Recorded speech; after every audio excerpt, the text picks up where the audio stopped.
Welcome to Would I Lie to You, the show with naked truths and well-dressed lies. On Lee Mack's team tonight, a stand-up comedian who is the king of the puns. It's Tim Vine.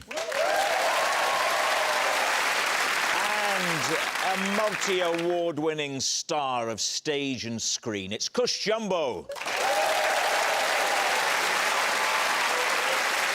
And on David Mitchell's team tonight, comedian, presenter and loose woman, it's Judi Love. And he's an artist, broadcaster and national treasure, it's Sir Grayson Perry.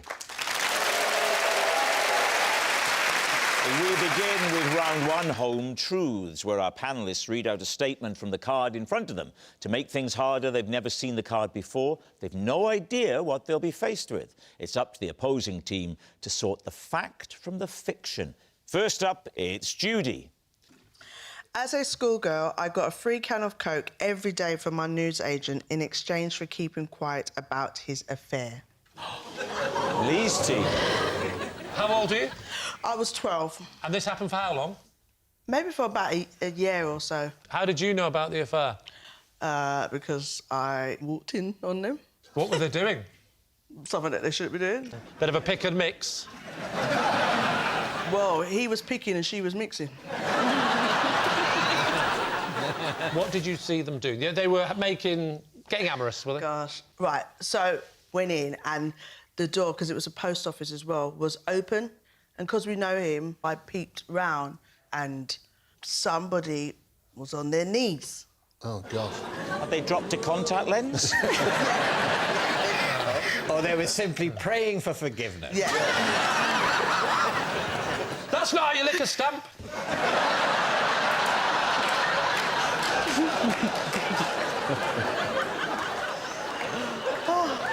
He went, oh, they all kind of, like, made noise, and I kind of... Oh, just checking if you was all right, so I was just checking if you was all right. What did he say? And he was like... Oh, yeah, I'm fine. Yeah. Did you know who she was? Yes. She was a member of the local community. She definitely was part of the community. Was she married? Yes. So they were both married? Yeah. Not to each other? No. At what point did you have the actual deal where you said, I need to be paid with cola? Right, so I didn't go in for a couple of days, but back in those days they had... Do you remember the jelly sweets that was a watch? Oh, yeah. Yes. I loved those sweets, and that was the only one that ever did it. So after 2 days, I was like, you know what? I'm going back in there. And then he was like, oh, no, take some more. You can have some more. And I was like, you never give anything free. So I said, can I have a cola as well? And he was like, OK. And I was like, OK. So and at then no stage did he say to you, don't tell anyone? It was all just done with looks and stuff? I went back again. He gave me more sweets. I said, can I get a cola? And once I realised he was going to give it to me every time I went in... You realised you were on... Yeah. So, in a way, by you talking about this on national television, you've reneged on the deal. Well, I haven't said their name, and I haven't said where I lived at the time. Where did you live at the time? How long did the fizzy drink deal go on for? Oh, that went on for time until... I'd definitely say at least... Last week. Still getting them delivered to my house now. What do you think, Tim? I don't mean in general, I mean about this. Yes. I think it's true because your description of the sort of looks backwards and forwards and it rings true to me. I'll go with whatever you think. I'm not sure. Are you 51% even towards one or the other? Oh, I see what you mean. You'd have to be sure, Is that but... part of the game, or do you just not want to decide? I don't like deciding. OK. Because I like someone to blame. OK. There's no right and wrong answers. Well, I mean, yeah, there are. I'm going to say true. True. OK. We'll say true. That ain't true. Judi, it was a while ago. It was shocking. Very. But was it true? It definitely was a lie.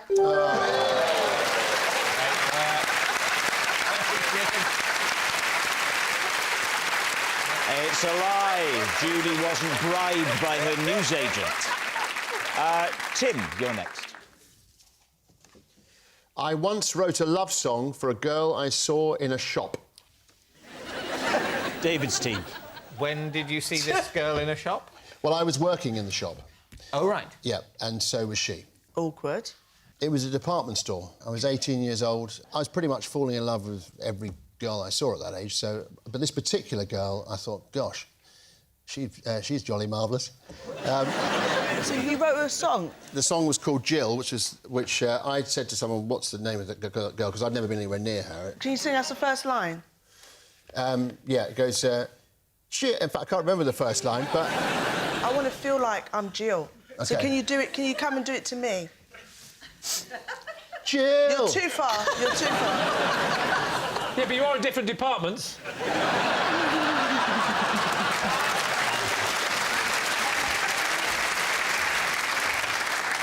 And what happened? Is Jill typing? Is she serving a customer? What is she doing? It was my understanding I came over here to sing. Jill! I can't bear it anymore. It's destroying me inside. Jill!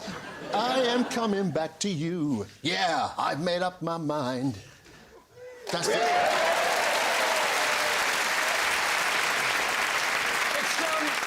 It's a bit of a room splitter, isn't it? Because half the people thinking, oh, that's really romantic, and the other half going, creepy. I recorded it on a cassette. Right. And it does get slightly tragic because I went up to her and I said, I wrote a song for you, and I handed her the cassette, and as I handed it to her, yeah. I looked down and on her name tag it said Jackie.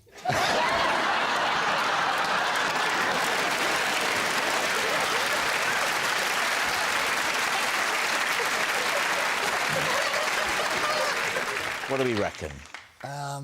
I think it's a lie because it was too funny. It was too funny. I love the detail of the Jackie on the name badge because I was thinking about name badges. Exactly. But then maybe Tim was as well, as he invented the story. He is a comedian. Lie. Should we go for that last bit? I think we're going for a lie. OK, Tim, it was a heartwarming story. Very. Truth or lie? Every word of that is true.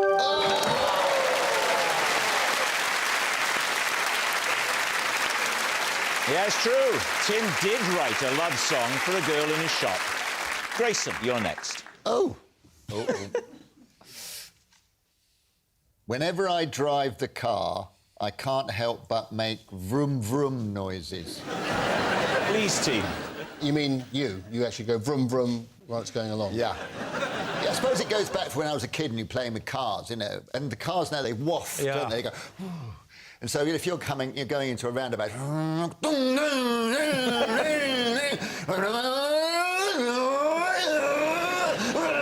know... Yeah. So you get, you know, and so you're on board. You're on board.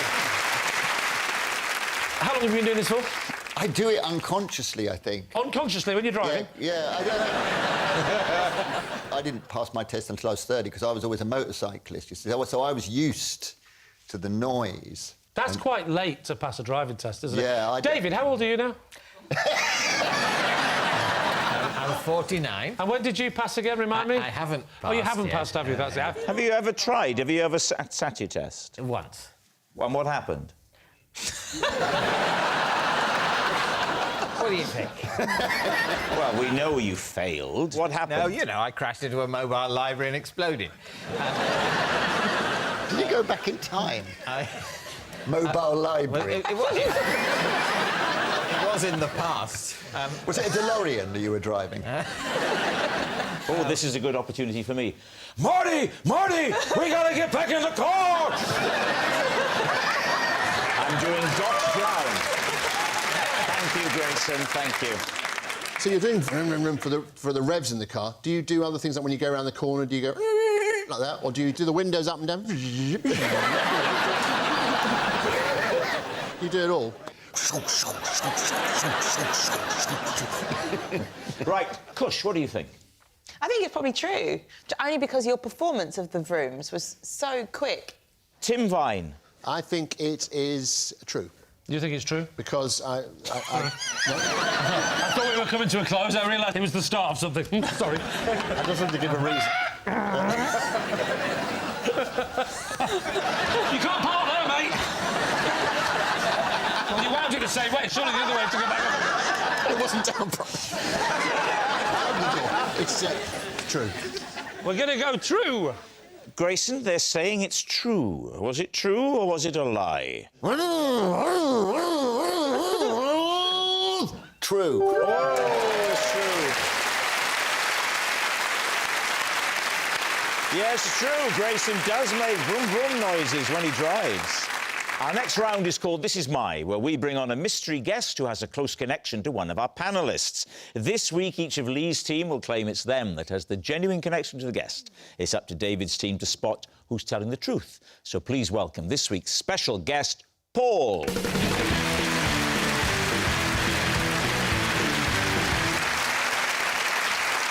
So, Cush, what is Paul to you? This is Paul.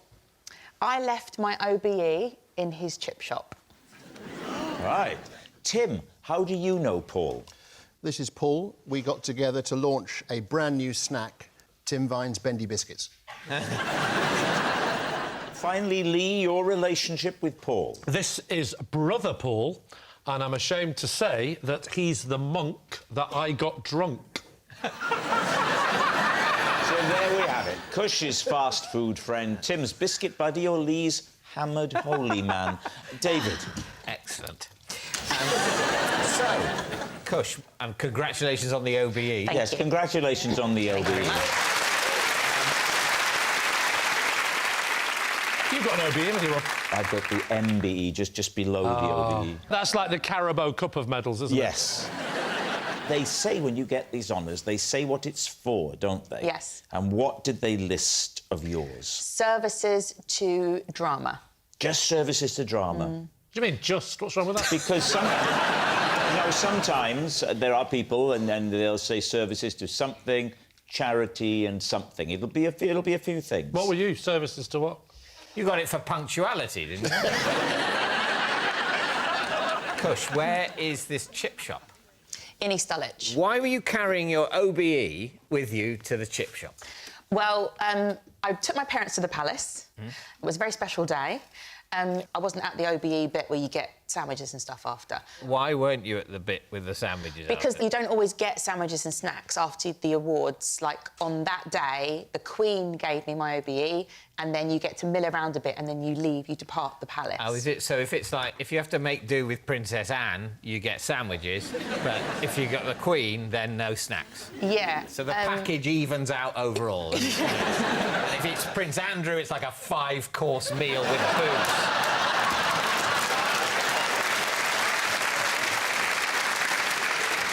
So we headed back to where I lived, to a pub, and then my parents headed off home, and I went to my local chippy, where Paul works. Must have been going up towards midnight or something. So I went in to get some chips. What else does he sell in the chip shop? In the Codfather. The chips. Codfather. Yeah, that's what it's called, the Codfather. Codfather. Yeah. When you go in there, everybody knows that Paul loves, like, Scarfacey, Italian Nice. movies. Nice. Like, he's got all that stuff up on the Got wall. a slight Tony Montana look about him, hasn't he? You could imagine him stood there with a machine gun saying, "Say hello to my little friend." Are you there as well, are you? So where's your medal at this point? Everyone in the chippy was really excited for me, and I put it down on the counter with my clutch bag, got my chips, got my can of Fanta, got my clutch bag, and I left like this. Yeah. And it wasn't until I got home that I got inside that I was like, "Where's the box?" I love the person after you. I ordered cod and chips, but I got an OBE. But by that time, Paul had closed, so I literally spent the most fretful night waiting to find out if it was in there. I went back at like 3 because that's normally when he starts to open and heat things up. Oh, he don't open at lunchtime. He's not a kebab shop, Judi. He's a proper chippy.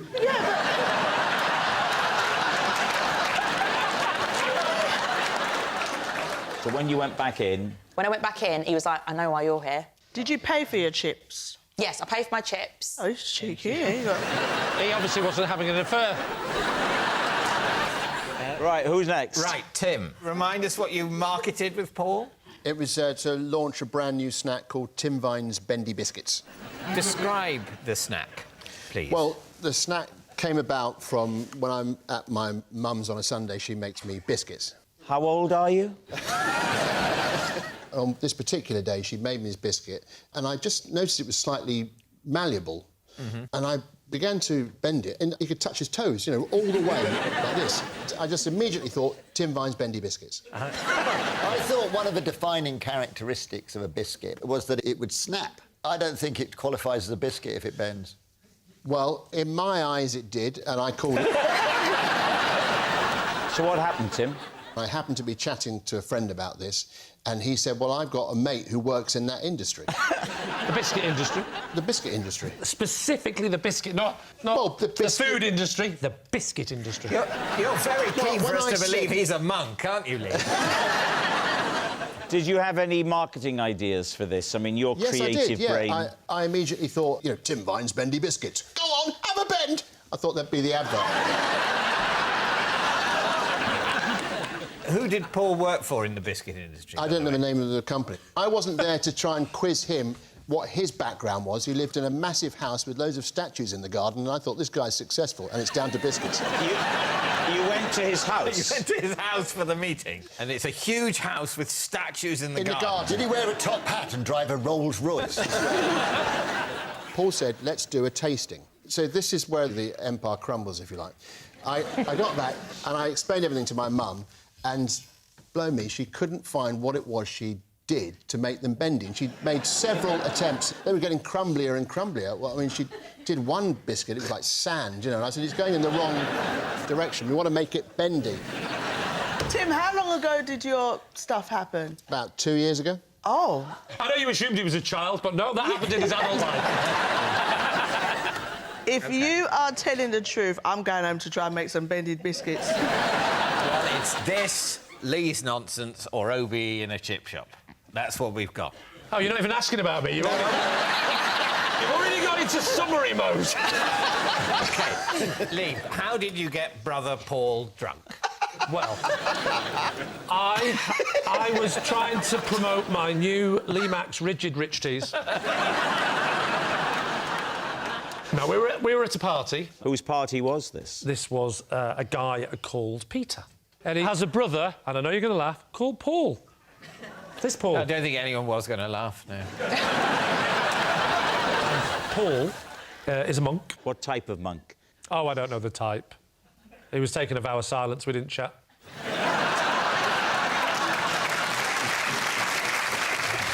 Now, you claim you got him drunk. Under what circumstances?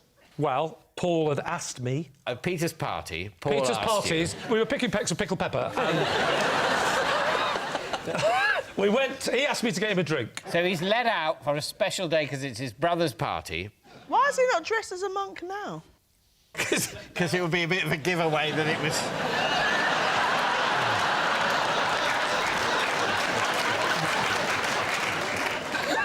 So he asked you, who'd never met, to make him a drink? Well, he didn't ask me to make him one, he asked me to go and get him a drink. What did he drink? Was it like Buckfast and St Benedictine or something? No. He doesn't drink, so he said, just get me a soft drink. And I went over to the table, and there was punch, and there was also a mocktail next door in the bowl there. And so I mixed up the two bowls. Okay. And Paul was so innocent that when he sort of first took a sip, he didn't notice that it was sort of full of vodka. You were fine to have one or two, and you wouldn't know. But 26... When he became drunk, I mean, can you remember any particular Oh, he incidents? was a completely different person. Really? Oh, like that. Well, so what did he become? There isn't a God, you know.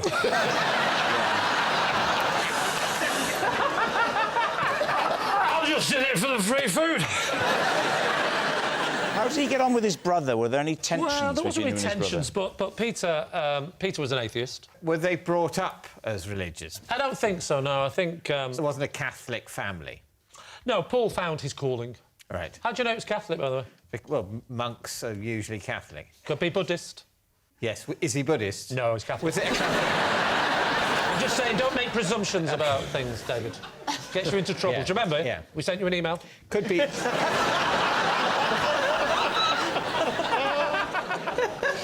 OK, but it was, in this case, Catholic. And do you know the order? Just one mocktail, please. All right, we need an answer. So, Yes. David's team. Is Paul Cush's fast food friend, Tim's biscuit buddy, or Lee's hammered holy man? We shouldn't judge him on his appearance.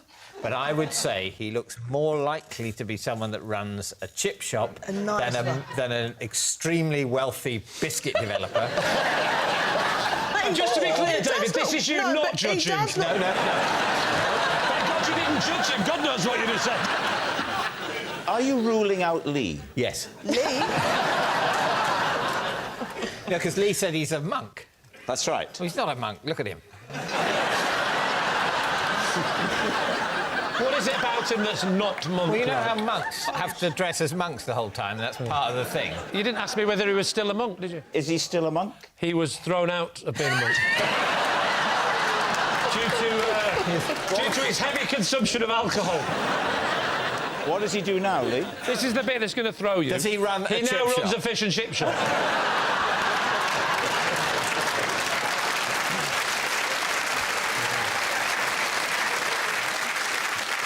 Well, I've been to an investiture at the Palace and they don't serve any food, so it's believable, I think. Yeah, it is. It's unlikely but believable, and the other two, they seem impossible. So, you think it's Cush and the OBE story. Paul, would you please reveal your true identity? I'm Paul, and Tim and I try to work on the biscuits.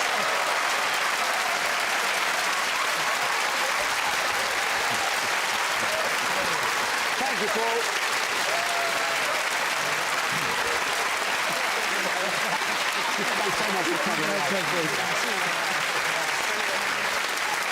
Which brings us to our final round, Quickfire Lives, and we start with... It's David. I once went to the opera, but found it so unbearable, I spent the last hour secretly listening to an audiobook. Lee's team. OK, what was the opera? It was La Bohème. I've seen La Bohème. Can you tell me what it was about? Is it set in Paris? Go on. Well, am I right? Because I don't want to carry on. They were like in a room. In a room. And one of them dies, I think, at the end. Is this the La Bohème that you know and love? Don't know, I've never seen it. Who had taken you there? Whose idea was it? So a friend of mine called, his name's Stephen. I don't know if you believe that or not. He'd arranged a group trip to see this, and it was dark. We were sitting still. So did you pop your pods in surreptitiously? I think they were headphones with a wire. But if this was Stephen's idea, were you not worried that this would look a bit rude in front of Stephen? No, he's a good friend of mine. Did you nudge him and say, you Enjoy. don't mind, do you? Or did you just do it? I thought that might put them off their singing, and I didn't want them to slow down. Would you have had to take the iPhone out, though, to get onto that particular site? It wasn't already on and loaded. I had to furtively take it out. Cush, if you're doing one of your wonderful stage performances and you glance into the audience and you notice a sort of figure there going... fiddling in his pocket.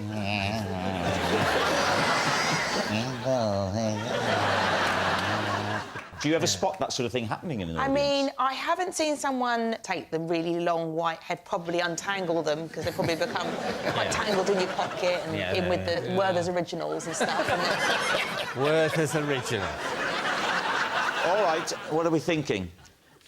I think it's true. It was a trick question. I couldn't remember who had said it. No, well, you've got a lot to do, Rob. What are we To be thinking? fair, I didn't spot it either. I was thinking, I think she's lying about the whole lot. I had a 50-50 chance there of getting it right. I should have gone, so what do you think? So do we believe David put his headphones in? I think he's a polite chap, and I think he'd put himself through something he wasn't enjoying rather than do that. So I think it's a lie. Cush? It's a lie. Think it's a lie? Yeah. I think it's a lie? Right, so it's a lie. It's a lie. They think it's a lie, David. Truth or lie? It's a lie. We got one right.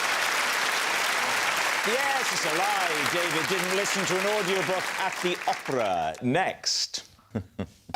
It's Tim. Aside from Mr. McKee, who taught PE, 3 other teachers at my school taught subjects that rhymed with their surnames. David's team.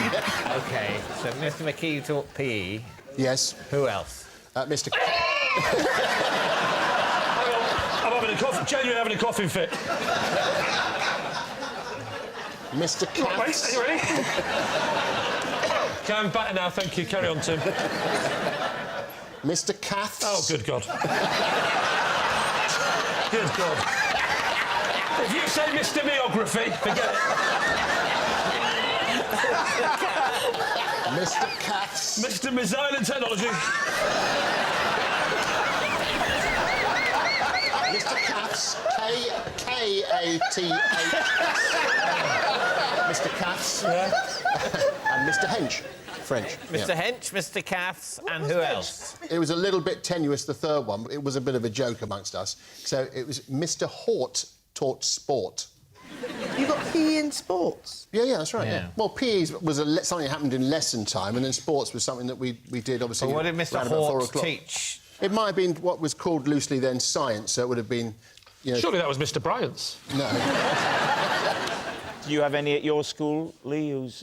Just the headmaster, Mr Morstel.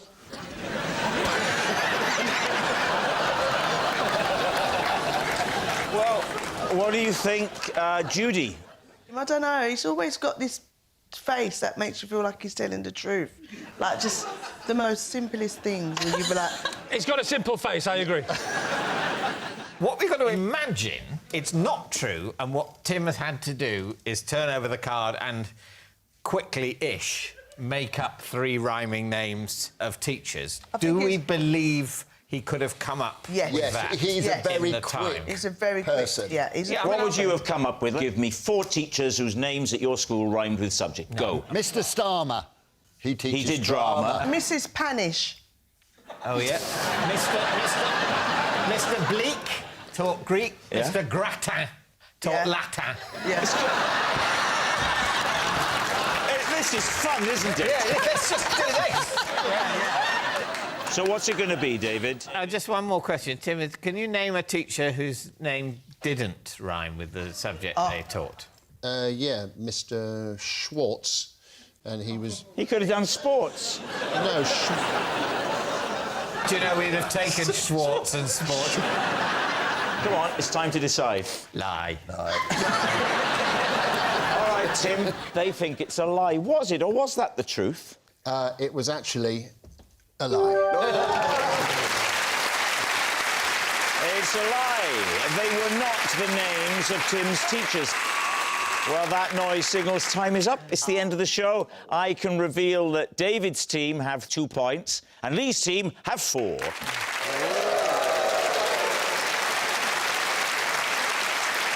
Thanks for watching. We'll see you next time. Good night.